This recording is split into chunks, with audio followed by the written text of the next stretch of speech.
Hola, yo soy Arturo y ahora vamos a resolver un problemita sobre campos inducidos por una corriente, ¿no? En este caso se nos presenta un cable muy particular, porque está dividido, digamos, en dos secciones, una interna y una externa, pero la interna es un cilindro, la externa es como un cascarón compuesto de dos cilindros, ¿no? Un cilindro interno y externo que le dan la forma de cascarón y rodean a mi cilindro interno, ¿no? A mi, digamos, un cilindro con un núcleo y un cascaroncito de cilindro, ¿no? Alrededor. Ambos son conductores y por ellos pasa una corriente. No se nos indica la dirección, pero eso no es muy importante porque lo que se nos indica es que dentro hay una corriente en una dirección y en el cascarón hay la misma corriente, la misma magnitud, pero va hacia el otro sentido, ¿no? Van en la dirección opuesta. Entonces, lo que queremos lo que se nos pide es analizar el campo magnético en cada uno de los puntos, pues digamos, de nuestro cable. Dentro, ¿cómo sería dentro de nuestro cable? Nuestro cable de dentro, que es nuestro núcleo, digamos. ¿Cómo sería el campo magnético entre el cascarón y el núcleo? ¿Cómo sería dentro del cascarón? Y cómo va a ser fuera del cable totalmente ya. Aquí está representado, ¿no? Dentro del núcleo, este es mi núcleo de aquí, aquí es entre el núcleo y el cascarón, dentro del cascarón y afuera del cable por completo, ¿no?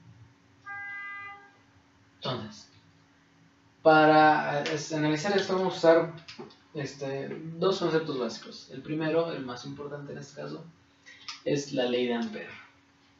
La ley de Ampère que funciona similar a la ley de Gauss para flujos eléctricos, ¿no?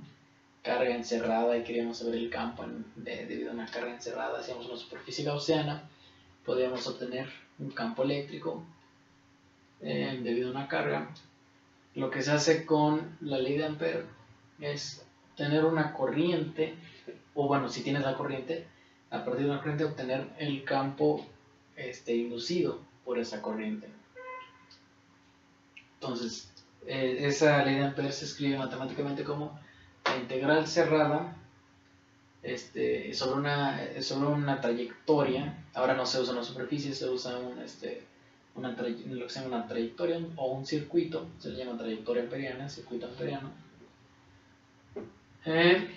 Y es el producto punto del campo por un diferencial, un pequeño pedacito de esa trayectoria, equivale a la permitividad del vacío multiplicada por la corriente encerrada. Entonces, lo que se hace...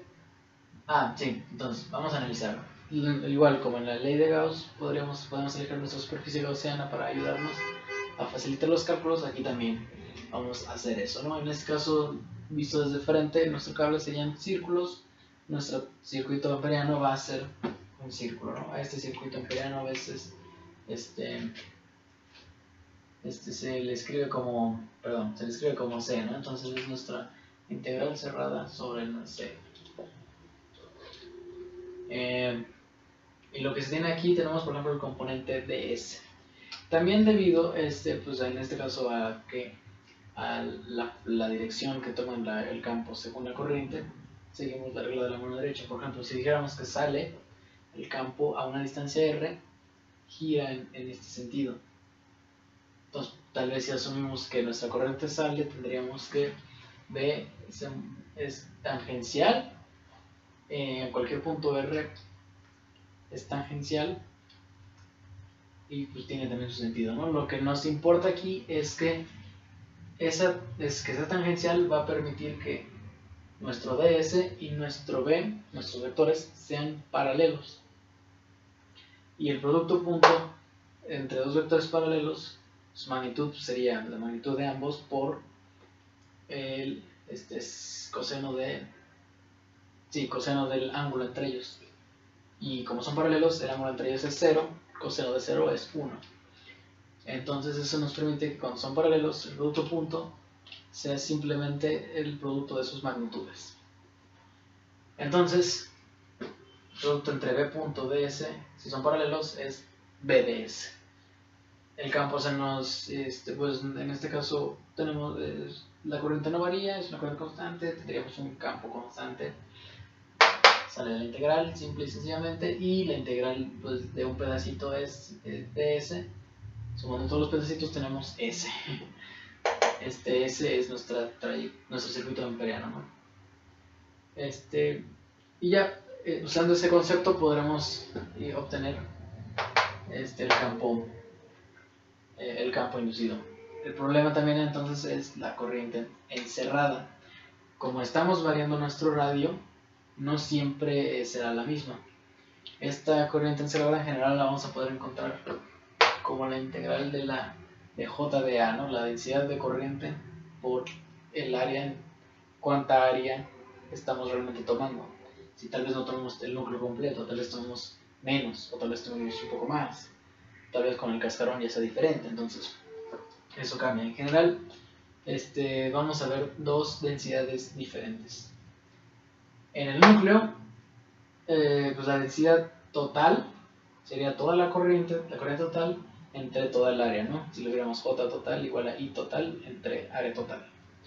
J del núcleo va a ser igual a la I total, que es pues I, como ya nos han dicho, y el área total es pi por A cuadrada, digamos. Si no se nos dieron valores, podemos dejar los radios, el primer radio como A, del centro a donde acaba el núcleo, A, del centro a la primera pared del cascarón es B, del centro a la segunda pared del cascarón es C, y bueno, ahí afuera ya, ahí terminan nuestros radios, ¿no?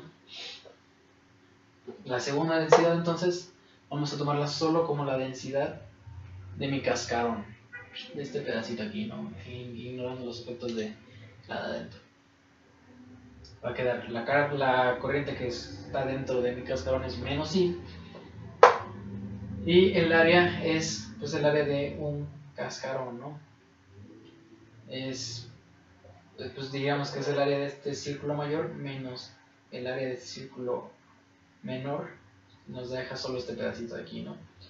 Pi por c cuadrada menos pi por b cuadrada, factorizando pi, nos queda como nuestra densidad menos I entre pi por c cuadrada menos b cuadrada. Esas son las dos densidades corrientes que vamos a usar, ¿no? Y ya de ahí, pues es realmente ir sustituyendo datos.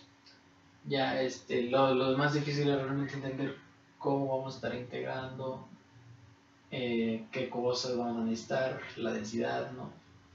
Tenemos 4 momentos: radio menor a A, o sea, mi circuito amperiano está dentro del núcleo, el radio entre A y B, mi circuito amperiano está aquí en este punto 2, ¿no? Entre el núcleo y el cascarón. Radio menor es radio entre B y C, que es donde estamos aquí en el punto 3, en el cascarón, y radio mayor así sería un punto 4 que está fuera del cable, analizando nuestro campo magnético. Entonces, en el punto número 1, radio menor que A, pues apropiadamente lo vamos a llamar campo 1, porque es nuestro primer momento. Campo 1, ¿cuál va a ser mi trayectoria? Pues es un círculo, y en este caso es el perímetro del círculo. Entonces me acaba siendo 2pi, es una trayectoria que nosotros elegimos de radio R, 2pi R. Igual a mu0 por la carga encerrada. ¿Cuál es la carga encerrada? Bueno, recurrimos a esta, la integral de J de A. ¿Qué J vamos a usar? Vamos a usar la J del núcleo. Va a ser este valor I entre pi por A cuadrada por dA. Pues esto es constante, la densidad no muda, no se nos indicó que mudaba, sale sencillamente de nuestra integral, ¿no? Esta de aquí es la J, ¿no? J del núcleo. Y este pi r cuadrado va a ser la integral de dA. La integral de dA es A de quién? De nuestra trayectoria amperiana, y acaba siendo pi por radio al cuadrado. Simplificamos un poco, por ejemplo,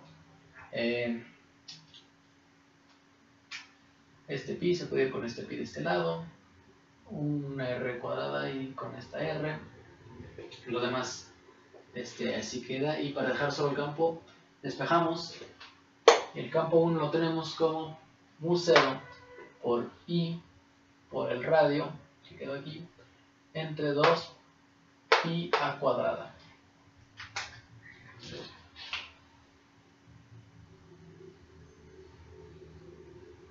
Ese es el campo en mi momento número 1 que es dentro del núcleo. Pasando a la siguiente parte, ahora entre A y B, ¿no? Entre el núcleo y la primera pared del cascarón. Esta parte, como siempre, es un producto punto de B.S. Y realmente esta área no va a ser la misma, nada más cuidado porque esta R no es la misma. Esta R de aquí no es la misma que esta R de acá. Esta R es mayor que esta y esta se encuentra entre A y B y esta se encontraba menor que A. Entonces, el área es diferente, pero su fórmula es la misma porque siguen siendo círculos. Entonces sigue siendo el perímetro de un círculo, 2πr. Esta parte, entonces, ahora el segundo campo lo llamamos V2 por 2πr. Y ahora, mu0 por la corriente encerrada. Pero nuestra trayectoria amperiana ya está fuera de nuestro núcleo. Y aquí, en esta parte fuera del núcleo, no hay corriente, no se indica que haya corriente. Realmente la corriente que queremos es toda la del núcleo, ¿no? Aquí, donde hay corriente. Aquí había corriente solo en estos pedazos, ¿no? Y quedaba un poquito sin de la corriente sin tomarse en cuenta. Aquí sí vamos a tomarla toda en cuenta. Entonces, ¿cuál es toda la corriente encerrada dentro del núcleo? La corriente del núcleo es I. Pues es lo que se nos indicó. Entonces esto queda un poco más fácil. mu0 por I. Y nuestro campo 2, en función del radio, quedaría como mu0 I entre 2πr. Nada más, ¿no? Donde se va a complicar un poco eso ahora es en el tercer campo, ¿no? B3, que va a estar dentro de esta parte, ¿no? En el cascarón. Lo que vamos a hacer, igual, 2πr, esta R es otra R, es mayor aún, mu0 por, ok, vamos a tener que sumar el efecto de ambas corrientes, ¿no?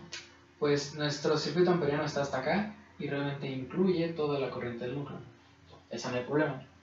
Pero en cuanto al cascarón se refiere, solo está tomando esta pequeña parte de aquí. Entonces hay parte de corriente en C que no se usa. Pero bueno, eso ahorita no nos va a interesar. Nos va a interesar la que sí se usa. Entonces, tenemos nuestra corriente I, que es esta de aquí adentro del núcleo, y le sumamos la otra corriente. Una vez más, recurrimos a nuestra densidad de corriente para saber cuánta corriente estamos agarrando. Nuestra corriente en el cascarón, o densidad de corriente, era menos I entre pi por C cuadrada menos B cuadrada. La ponemos allá, nuestra formita es constante, igual, tampoco menos I, tampoco se cambia. Esta densidad es constante y sale como menos I o entre pi por C cuadrada menos B cuadrada. Y ahora el área, ay Dios mío, 2,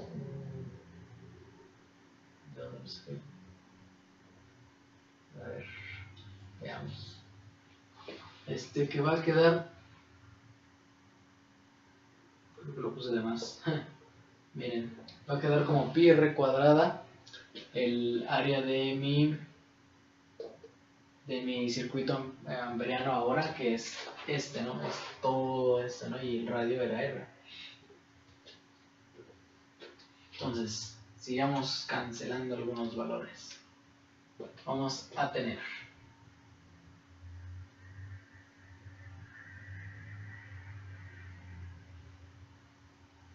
ya vi cuál era el problema.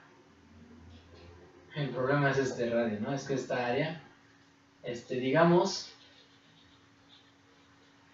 que para los efectos de aquí, lo que se sentía era lo que estaba en el cascarón, ¿no? Porque esta parte ya cuenta el área de adentro.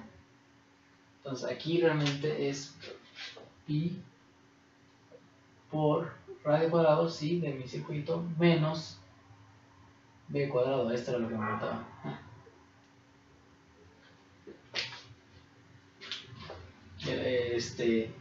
Lo que nos interesa es esta parte de aquí, de la corriente, esta área. Por eso hay que restarle el b cuadrado, ¿no? Ok, sí, era eso lo que me faltaba entonces. Pero mira, si este sirve que de repaso, ¿no? Este pi está aquí afuera, lo podemos cortar, se va, se divide.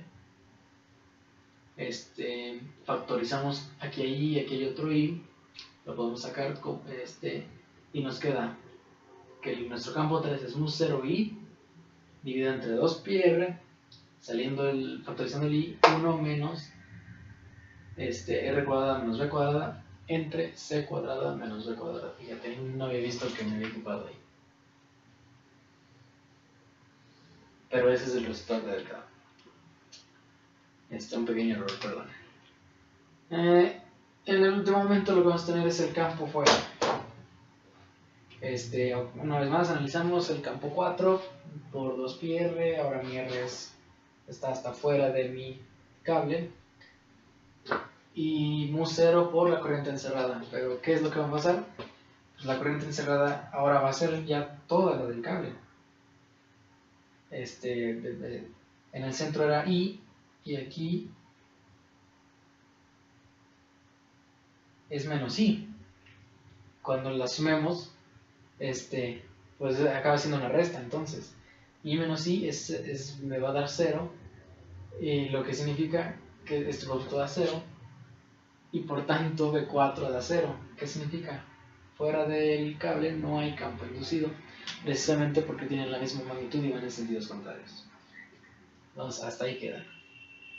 Después de eso ya solo también se nos había pedido analizar cómo mudaba el campo, una gráfica, ¿no? Del campo, el campo contra la distancia R, ¿no? Nuestro radio R de nuestro circuito amperiano. O bueno, a la distancia a la que estemos desde el centro, cómo sería el campo en ese punto. Para graficarlo solo tenemos que ir analizando lo que nos salió de nuestro campo en función de esa distancia, ¿no? Aquí tenemos mu 0i entre 2pi a cuadrada, todo eso por r. Constante, constante, constante, constante, constante. Es como si tuviéramos una función ax más b. El b sería 0. Y todo esto de aquí es la constante a, o la constante m, como prefieran, de nuestra gráfica, ¿no? Entonces realmente esto acaba creciendo de forma lineal. ¿Y hasta dónde acaba creciendo? Bueno, acaba creciendo hasta que R se transforma en A, recordando que, bueno, es igual a A, recordando que esta era la parte que analizaba dentro de, ¿no? Entonces llega hasta que R es igual a A y alcanza un valor de, si lo sustituimos A entre A cuadrado, me queda nada más A abajo, mu 0i entre 2pi A, y que crece de forma lineal. Esa es la primera parte, ¿no? Cuando estamos entre A y B, entre mi núcleo y mi cascarón. Muy bien, ¿qué teníamos? Teníamos el campo 2, lo íbamos a representar de esta manera, mu i entre 2pi r. Ok, una vez más, constante, constante, constante, constante, constante. Y r ahora está abajo, nuestra variable. Es una constante entre r, y eso es una hipérbola. La figura es una hipérbola, ¿no? Entonces, como sea que, bueno, tenga, si ya sea más corta, más alta, angosta, ¿no? No sé, pero va a tener el formato de una hipérbola, va, en este caso, decayendo.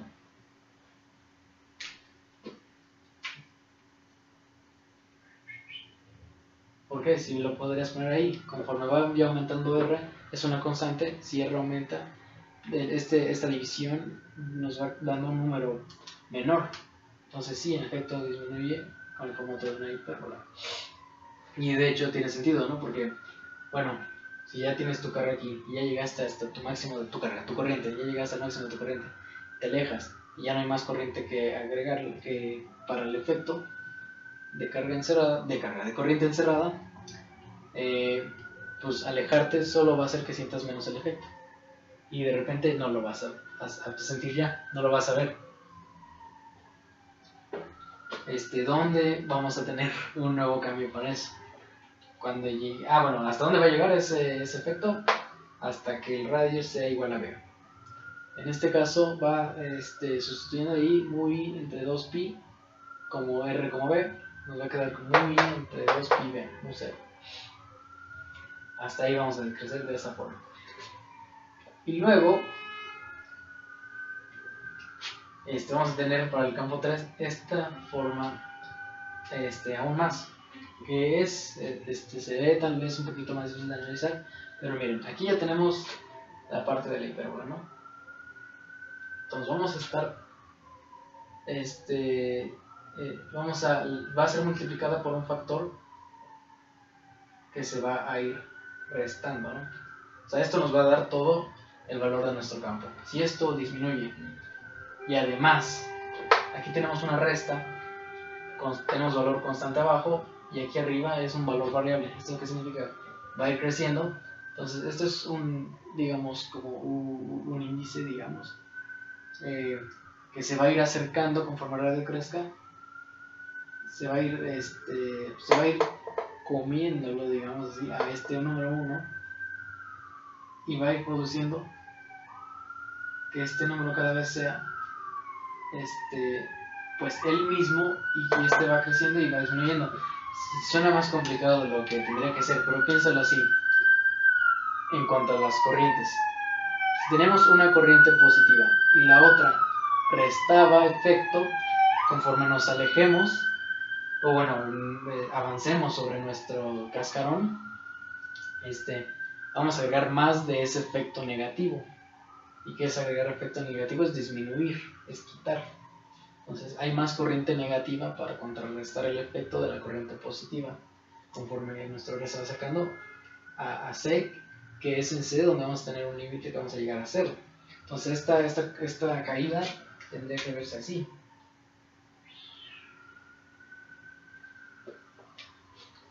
En C llegaría a 0, porque ya es donde tenemos toda la corriente negativa que va precisamente a contrarrestar el efecto. Aquí a partir de C ya no tenemos campo, ¿no? Y esta sería la gráfica de cómo se verían pues mi campo, ¿no? Los efectos de mi campo. Con esto queda resuelto el ejercicio.